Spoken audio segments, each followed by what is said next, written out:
आज आपण इथे बघणार आहोत ओल्या नारळाच्या करंज्या कशा बनवायच्या ते. इथं मी 1 चमचा तूप घेतलेलं आहे.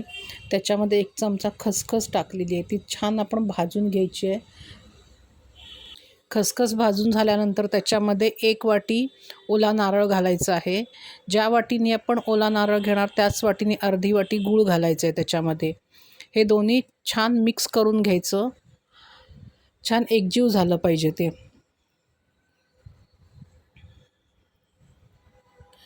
आणि त्यानंतर मी इथे काय केलेलं आहे की मैदा आहे. तर मैदा त्याच्यामध्ये थोडंसं मीठ घातलं, थोडंसं तुपाचं मोहन घातलं आहे आणि छान ते पीठ मळून घेतलं. आणि आता मी जसं व्हिडिओमध्ये दाखवले त्या पद्धतीनं त्याचं एक गोल लाटी लाटून घेतलेली आहे आणि त्याच्यामध्ये मी ते सारण भरलेलं आहे. अशा सगळ्या करंज्या पहिल्यांदा बनवून घ्यायच्या आणि नंतर छान तेलामध्ये त्या आपल्याला तळून घ्यायच्या आहेत. आणि ह्या तुम्ही करंज्या बनवून ठेवल्यानंतर 3 ते 4 दिवस चांगल्या राहतात.